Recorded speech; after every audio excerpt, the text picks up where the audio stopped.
I'll tell you today's story, tomorrow's story.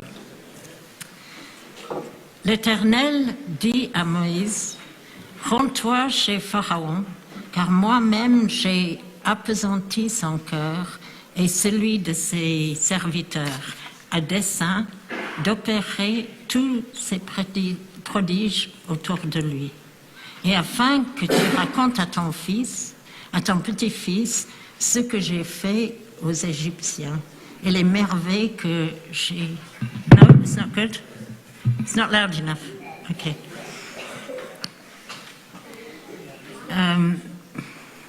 Ce que j'ai fait aux Égyptiens et les merveilles que j'ai opérées contre eux, vous reconnaîtrez ainsi que je suis l'Éternel. » Moïse et Aaron se rendirent chez Pharaon et lui dirent, « Ainsi parle l'Éternel Dieu des Hébreux.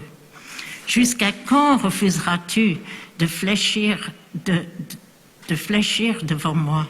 Laisse partir mon peuple pour qu'il m'adore.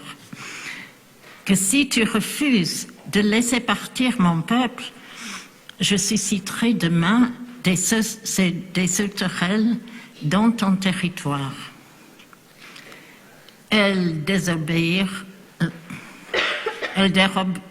déroberont la vie de la terre et l'on ne pourra plus apercevoir la terre. Elles anéantiront le reste des ressources que vous a laissé la grêle. Elles dévoreront toutes les plantes qui croissent pour vous dans les champs. Elles rempliront tes maisons et les maisons de tous tes serviteurs et celles de toute l'Égypte. Tels n'en virent point tes dieux, ni les pères de tes aïeux, depuis le jour où ils occupèrent le pays jusqu'à ce jour. Et il se retira et sortit de devant Pharaon. Les serviteurs de Pharaon lui dirent, « Combien de temps celui-ci nous portera-t-il malheur? Laisse partir ces hommes, qu'ils servent l'Éternel leur Dieu. Ignores-tu encore que l'Égypte est ruinée? » Moïse et Aaron firent rappeler auprès de Pharaon, qui leur dit, « Allez servir l'Éternel votre Dieu. Quels sont ceux qui iront? » Moïse répondit, « Nous irons, jeunes gens et vieillards, nous irons avec nos fils et nos filles, avec nos brebis et nos bœufs, car nous avons à fêter l'Éternel. » Il leur réplique, « Ainsi soit l'Éternel avec vous, comme je compte vous laisser partir avec vos enfants. Voyez comme vos intentions sont mauvaises. Non pas, allez, je vous prie, vous autres hommes, et servez l'Éternel, puisque c'est là ce que vous désirez. » Et on les chassa de devant Pharaon.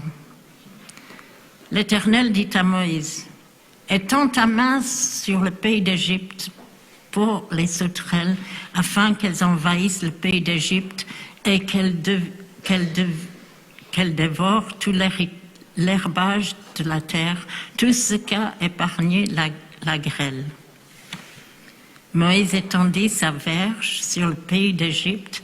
Alors l'Éternel dirigea un vent d'est sur le pays tout ce jour-là, puis toute la nuit. Le matin venu, le vent d'est avait amené les sauterelles. Elles se répandirent, les sauterelles, sur tout le pays d'Égypte. Elles s'abattirent sur tout le territoire égyptien. C'était prodigieux. Pareille quantité de sauterelles ne s'était pas encore vue. Pareille quantité ne devait plus se voir. elles dérobèrent si complètement la vue du sol qu'il en fut obscurci. Elles dévorèrent tout l'herbage de la terre et tous les fruits d'arbres épargnés par la grêle, et il ne resta plus de verdure, soit aux arbres, soit en herbe des champs, dans tout le pays d'Égypte. Pharaon, en toute hâte, manda Moïse et Aaron et leur dit: j'ai péché contre l'Éternel votre Dieu et contre vous. Et bien de grâce, pardonnez ma faute, cette fois seulement, et suppliez l'Éternel votre Dieu qu'il me délivre à tout prix de ce fléau. Moïse se retira de chez Pharaon et sollicita le Seigneur. Et le Seigneur fit tourner le vent qui souffla de l'ouest avec une grande violence, emporta les sauterelles et les noya dans la mer des gens. Il ne resta plus une sauterelle sur tout le territoire de l'Égypte. Mais l'Éternel endurcit le cœur de Pharaon et il ne renvoya pas les enfants d'Israël. Et j'attends. Merci, Jenny.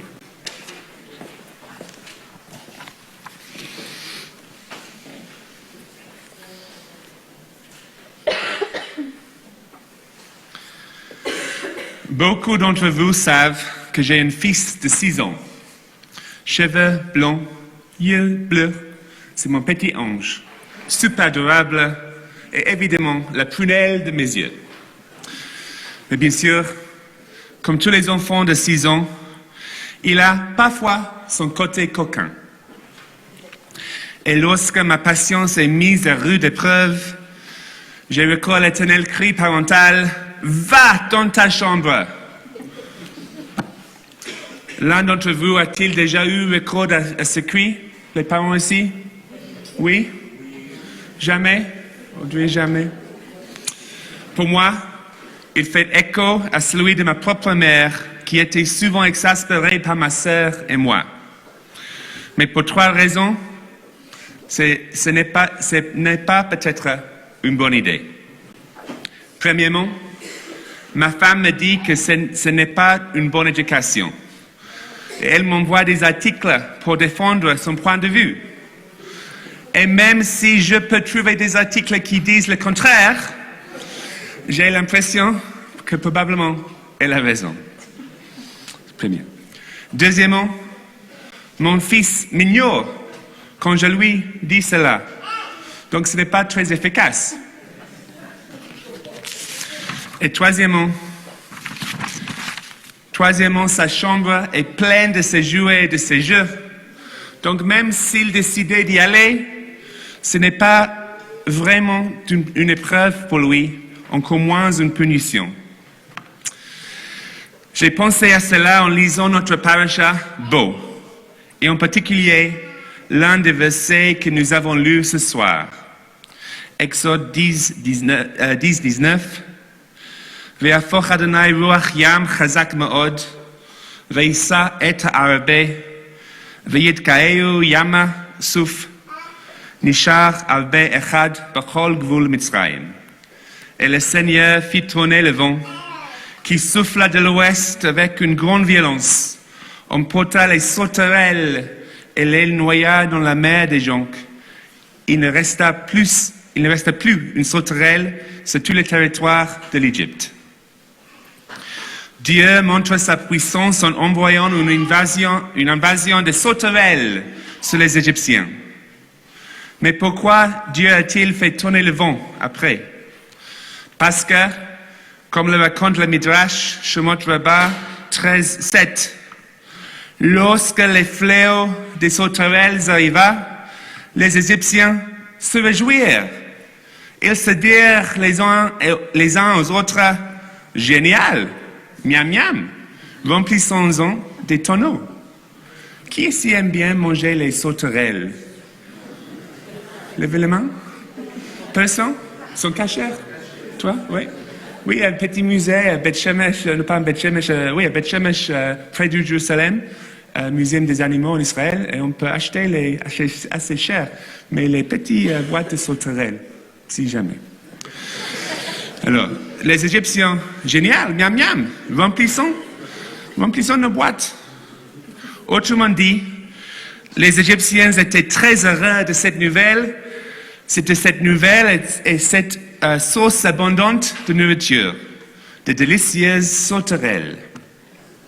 Dieu dit alors, méchants, ces sauterelles vous réjouissent-elles? Vous réjouissez d'un fléau? Et c'est pourquoi le Midrash nous dit que Dieu envoya le vent, il ne resta plus une seule sauterelle. Et le Midrash nous dit que même ce qui était salé dans les pots et les tonneaux, même ce qui était sur les assiettes prêtes à manger, chaque sauterelle s'envola jusqu'à qu'il ne reste plus une seule sauterelle en Égypte. Mince. La paracha de cette semaine est beau, ce qui signifie littéralement « viens » ou « va ». Mais que ce soit « va dans ta chambre »,« viens » ou « va aux sauterelles », l'histoire de l'Exode comporte un autre élément sous-jacent. Et c'est « laissez partir mon peuple, let my people go ». Le week-end dernier, lorsque j'ai vu les 4 jeunes lions, les filles soldats israéliennes qui ont été libérées après presque 500 jours de captivité, j'ai eu une pensée similaire. Le Hamas a essayé de faire semblant de les libérer en jouant ses méchants jeux politiques jusqu'au dernier moment, en faisant défiler les jeunes femmes sur une scène. Il a essayé de les humilier, mais ces jeunes filles, Nama et Liri, Karina et Daniela ont fait en sorte que ce coup de pub se retourne contre elles en refusant de se laisser intimider par les foules. Malgré tout ce qu'elles ont enduré, elles ont salué, souri et sont restées debout. C'est un moment de grande joie que de les voir revenir de captivité. Le retour des otages est un processus fragile, comme nous le savons. Et nous prions pour que les semaines à venir voient le retour des otages restants en captivité. Nous prions pour la paix en Israël, pour notre propre peuple et pour nos voisins. Que mon peuple s'en aille, qu'il suive son chemin en Israël et ailleurs. Let my people go. Shabbat Shalom.